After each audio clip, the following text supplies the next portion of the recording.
The whole idea is to trick the fish. The fly imitates an aquatic insect or tiny fish, something the fish you're trying to catch likes to eat. The fly maker starts by placing a hook in a vise. Using a tool called a bobbin holder, he winds a wax nylon thread carefully and tightly around the shank of the hook, then cuts off the excess. This fly will simulate a moth-like insect called a caddis, a primary food for trout. A caddis in the pupal stage of its life cycle, just before it transforms into an adult.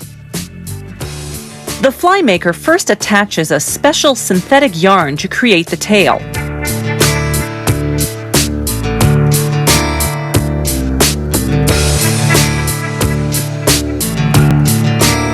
He secures it along the middle of the hook.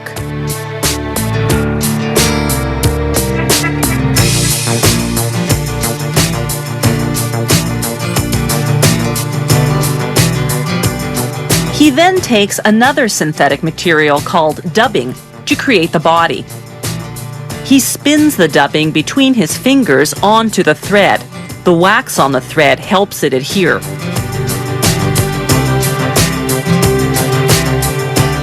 He winds the dubbing over the base of yarn to form the body.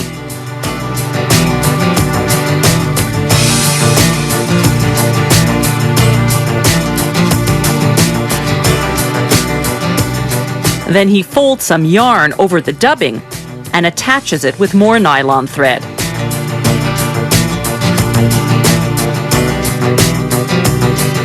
Then he cuts off the excess. Good fishing flies not only look like the real thing, they also act like it, mimicking the insect's natural movements.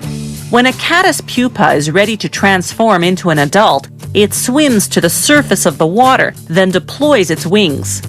The shimmering yarn on this fake caddis will give the illusion of the air bubbles this voyage to the surface creates.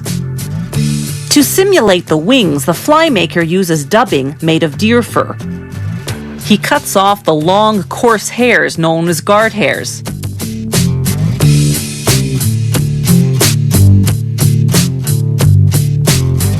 Then places them into a device called a hair stacker. He shakes it, turns it to the side, then opens it up. All the hairs are now evenly aligned.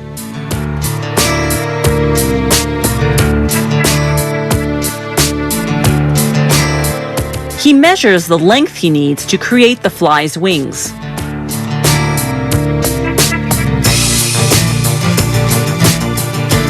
Then he attaches it, leaving a portion sticking out in the front to form the insect's head.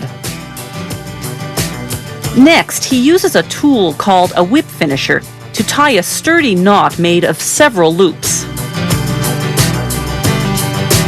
This caddisfly imposter is now ready to trick some trout. There are thousands of styles of flies. You choose which to use according to what the fish are feeding on at the moment. Fly makers use many types of natural and synthetic dubbings to form and decorate their flies.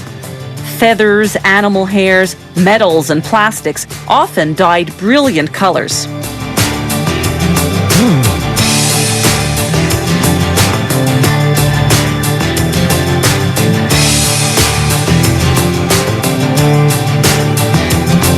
Tying a great fly won't always snag you the catch of the day, but if you maneuver the fly to make realistic movements in the water, the fish will buy it, hook, line, and sinker.